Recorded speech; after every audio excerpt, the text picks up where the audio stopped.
kugira bice bene wabo abayuda yategetse ko bose biyiriza iminsi 3.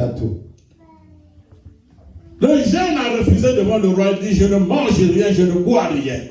Wa musore abwira umwami ati nta na kimwe ndya nta na kimwe. Je ne prends pas aussi les présents. Nta nubwo nakira izo ngabire. Daniel l'avait fait aussi. Na Daniel yari yarabikoze. Bien-aimé dans le Seigneur, surtout pour vous qui êtes arrivés nouvellement en Europe.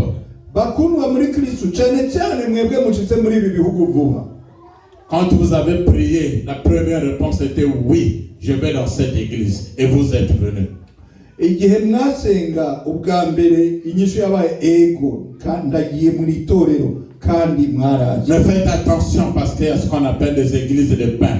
Ils viendront vous proposer, venez dans notre église, on donne le pain et des présents. Et vous allez partir pour des pains. Or, le vrai pain de vie, c'est Jésus-Christ de Nazareth qui ne change pas. Mugabe kubera ko ari amatorero bita amatorero y'imikate bazoza kubabwira ati nimuze musengi wacu nimwakoza gusenga turaza kubaha ibyo turya ibyo kurya turaza kubaha umugati ariko kandi umugati w'ubuzima ni Yesu Kristo w'i Nazareth. Quand tu as déjà dit oui, c'est un oui. Et la deuxième fois si tu dis non, le non là est accompagné par le diable de Satan.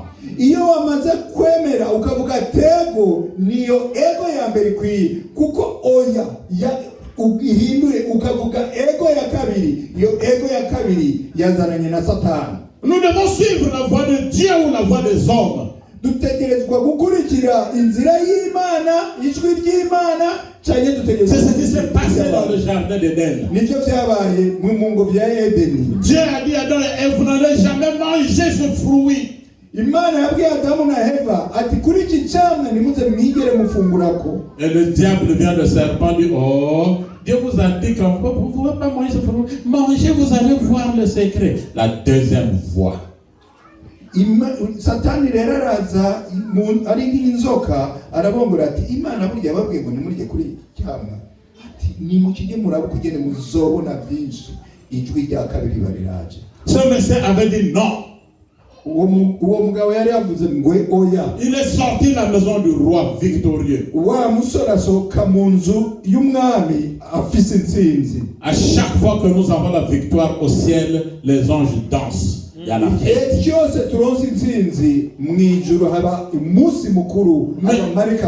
Mais quand nous sommes dans l'échec, ce sont peu les anges qui dansent, ce sont les démons qui dansent. Ariko mu mwanya tubyanse ibyacu byononekaye ntihaba abakira abamarayika baririmba cyane bagira umunsi mukuru ahubwo abadayimoni nabo bagira umunsi mukuru. Les enfants de ce vieux prophète, abana wa muhanuzi ashaje, quand ils ont vu ce miracle, bamaze kubona ico gitangaza, ils ont couru dire à leur papa, hey maman, ouais, ce qu'on a vu là-bas, c'est compliqué papa. Il y a un jeune prophète qui a opéré des miracles. babonye ibyabaye baragize ati mama ye bagenda kubwira ati papa ibiriko birakorekwa hariya ntugire haje umuhanuzi rutura wa undakora igitangaza kikagaragara. C'est ce qu'on appelle les rapporteurs. Nibo bita abashikanyi b'inkuru. Ils sont maintenant dans les églises. Abo rero barashitse no mwitorero. Dès qu'ils entendent quelque chose sur le téléphone, alors tu as entendu? Est-ce que tu as vu un rapporteur? Nimba abandi bacumba kandi bafashe telefone bakabwira abantu we ngo wavyumvise ariko sivyo wabibonye abo nibo babwita abatwanzi b'inkuru. Il y a des gens qui sont piqués comme ça. C'est ce qu'on appelle le venin du diable. Ils courent de maison en maison. Tu as entendu là-bas, à l'église, il y a eu tel problème. Tu as entendu là-bas, à l'église. Parfois, ce sont des mensonges, les rapporteurs. Il faut cesser avec les rapports qui ne sont pas corrects devant Dieu. Basanuba n'abariwe n'akayoka Satani abashize mu bumara azunguruka ade warumvise byabaye wumvise byabaye kwitorero habaye ingorane kenshi ibyo bintu haba harimo n'ikinyoma. Abo bantu nibo bitwa abatwazi b'inkuru bakwiye guhagarika mwene urwo rurimi. À un certain moment, je voudrais vous donner un conseil de serviteur de Dieu. Reka ndabahe impanuro nk'abakozi b'Imana. C'est pas le jeune qui est parti faire la propagande qu'il a opéré un miracle. Ce sont des gens qui ont rapporté. Si wa muhanuzi w'umusore yagiye kuvuga ngo ndakora ibitangaza, ntiyigeze agenda kwiyamamaza. N'abandi bantu bagiye kubivuga. Quand tu fais bien ton travail, quand tu opères des miracles, tu prêches bien, tu chantes bien, laisse les gens parler de toi, ne va pas parler de toi-même. C'est faux devant Dieu. Niwaba ukora ibitangaza, niwaba uvuga ubutumwa neza, niwaba uririmba neza, ntugende kwivuga wewe, reka abantu bazokuvuga nibabona ibikorwa byaho. Oh, le papa les a dit, oh, ce prophète, il vient d'où? Il est parti par où? Et il dit, papa, il a pris ce chemin. Et le monsieur l'a suivi, le vieux prophète. Arababaza ati none uwo muhanuzi yaciye he? Afashe iyihe nzira? Wa muhanuzi ashaje nawe afata urugendo bakurikira wa muhanuzi akiri muto. Il y a des gens qui ne sont plus avec Dieu, hari abantu batakiri kumwe n'Imana, mais qui utilisent le nom de Dieu ariko bakoresha izina ry'Imana pour le mensonge, kugira babeshe, pour le vol, kugira bibe, pour l'escroquerie. kugira ngo banyuruze iby'abandi. Il court, il va voir le jeune prophète assis, et il dit, c'est toi le jeune prophète? Il dit, c'est moi. Un ange de Dieu m'a envoyé, un ange. Mensonge! Aragenda amusangaho yicaye, aramubwira ati ni wowe muhanuzi, we musore wicaye ngaho? Atego ni jewe. Aramuhenda ati umumarayika w'Imana yandungitse. Cyari kinyoma na mumarayika yari yamurungitse. Dieu m'avait dit que tu ne peux pas repartir sur le chemin auquel tu es venu. Imana yari yamubwiye ati ntabwo ushobora gusubirana inyuma inzira wazananye. Bien-aimés dans le Seigneur, bakundwa muri Kristo, combien sont repartis dans le voie des choses qu'ils faisaient avant? Ni bangahe basubiye muri za nzira mbi ya bya bintu bibi bakora mbere? Combien de personnes ont repris les routes ou qui ont repris le même chemin qu'ils avaient pris avant? Je ne peux plus repartir dans la boisson, je ne peux plus repartir dans le mensonge, je ne peux plus repartir dans le vol. Mais on repart encore. Ça ne peut pas donner la joie à Dieu.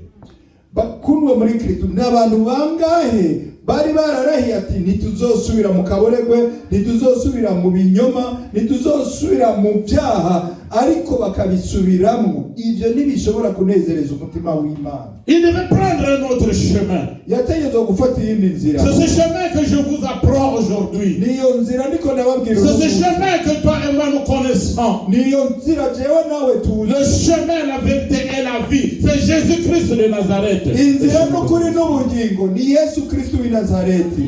Ce monsieur vient mentir sur le nom de l'Éternel. Uwo muntu aza kubesha akoresheje izina ry'Uhoraho. Moi aussi je suis prophète. Na jewe ndi muhanuzi. Les nouveaux venus, faites attention aux vieux prophètes et aux vieilles prophétesses. Mwebwe mutangure kutangura kugaba ku bahanuzi bashaje b'abagore n'abagabo. Je dis les nouveaux venus dans l'église. Ce n'est pas cette église, c'est-à-dire que dans la foi. Mvuga simbuze abaje ngaha bashasha muri iri torero, mvuga bashasha mu gakiza ahariho hose. Il y a des gens qui ne sont plus en contact avec Dieu, qui avaient perdu déjà la connexion avec Dieu. Mais ils te diront que moi aussi, je suis serviteur, je suis servante de Dieu. Hari abantu bamaze guta imigenderanire n'Imana, batakifise n'ikintu na kimwe kibahuza n'Imana, ariko kuko babyigeze bazokubwira ati nanje ndi umukozi w'Imana. La Bible dit qu'il avait menti. Ijambo ry'Imana tubwira ko yari yabeshe. Toutes les prophéties ne sont pas des prophéties. Ubuhanuzi bwose si ubuhanuzi bw'ukuri. Le mensonge est rentré même dans l'église. Ikinyoma cyarinjiye no mu itorero. Vous savez que le père du mensonge, c'est bien le diable, Satan. Murazi ko umwami w'ikinyoma se w'ububeshi ari Satani. On peut monter un scénario sur une personne qui n'est pas vraie. Un mensonge. On vient coudre sur une personne et la personne est déstabilisée. Sa foi est déstabilisée. Toi qui es menti, tu es content. Ushobora kugenda ukabesera umuntu, wa muntu bigatuma agakiza kiwe gahungabana.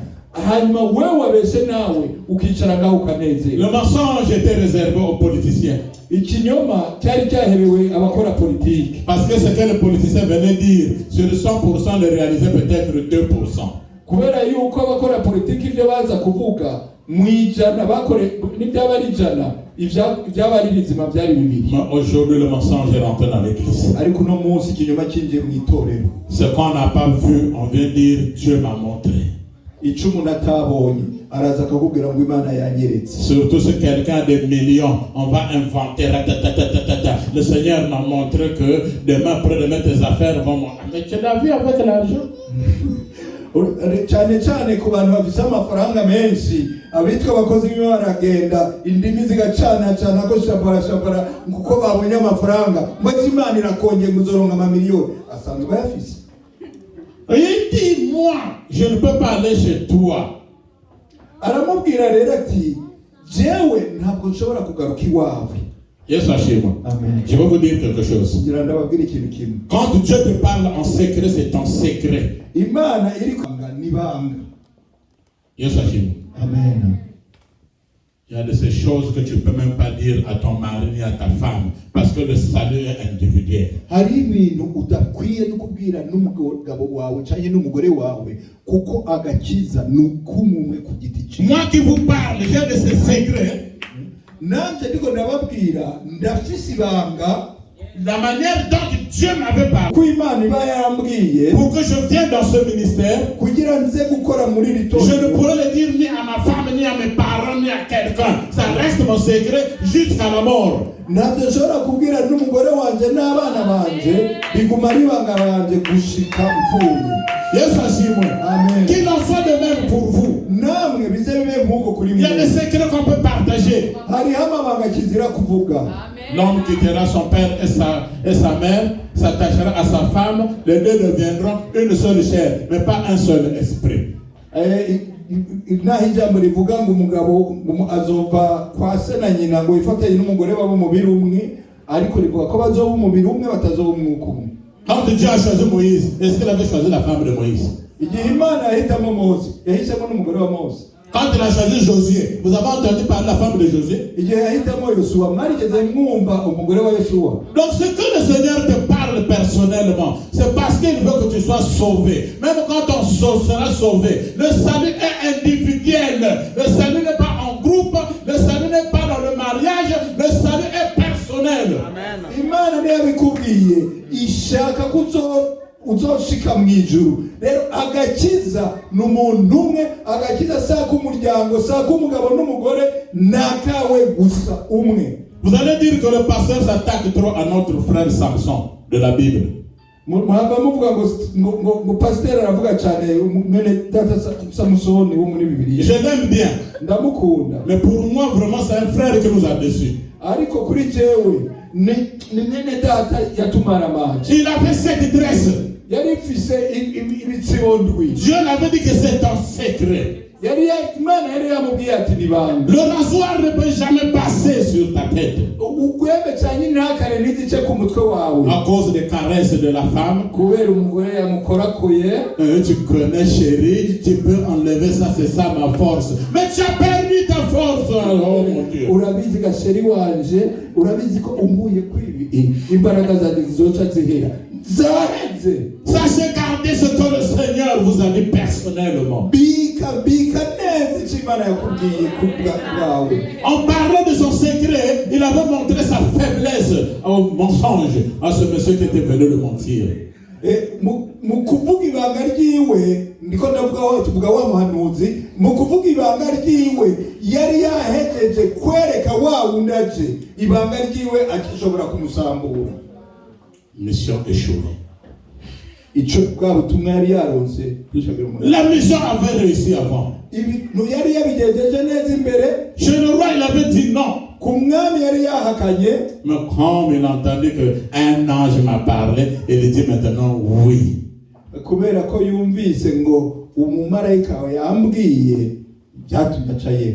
Voilà pourquoi le titre de notre thème, oui ou non. Nico gituma umutwe w'inyigisho ari ego canke oya. Il faut savoir dire non. Ni vyiza kuvuga oya. Il faut savoir dire oui. Ni vyiza no kuvuga ego. Et j'ai fait, je veux mourir tout de suite. Ushaka gupfa no musiga yafe? Non, non. Yes, Hachim. On acclame le Seigneur. Non. Apollinaire, je veux vivre jusqu'à ta vieillesse. Unashaka kubaho gushika mu busaza? Oui ou non? Oui. Alors, alléluia. Amen. Il faut savoir dire oui et non. utegerezwa kumenya kuvuga ego canke oya. Dès qu'il avait dit oui, on va aller manger, la connexion de Jésus-Christ était partie déjà. Kuva amubwiye atego turajana nje kurya ubusabane na Yesu Kristo bwari buhejeje. Le pain tue, hein? Umukaturica. Il y a beaucoup de filles qui ont donné leur corps à cause de la famine, à cause du pain. Auparavant, elles avaient dit non, j'ai Jésus-Christ avec moi. Quand on a augmenté la somme, oui, je prends, c'est parce que seulement j'ai faim. J'ai trahi Jésus-Christ de Nazareth, mon Dieu.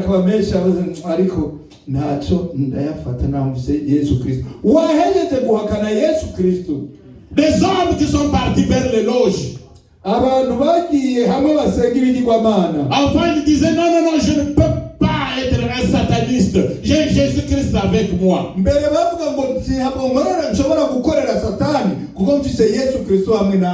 avec nous, il dit non. Quand on lui augmente maintenant la somme, on lui donne un grand poste et il dit oui, il a trahi Jésus-Christ.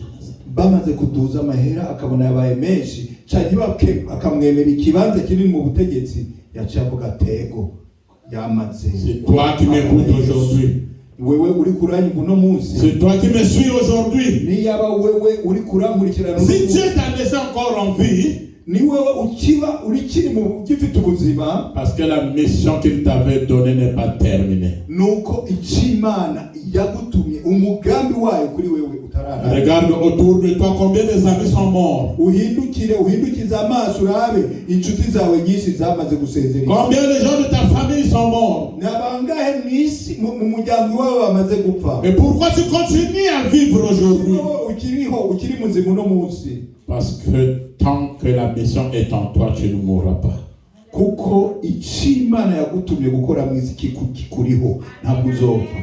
C'est que Jésus-Christ veut, c'est qu'au dernier jour, que tu le dises, papa, yaya, grand frère, mission accomplie.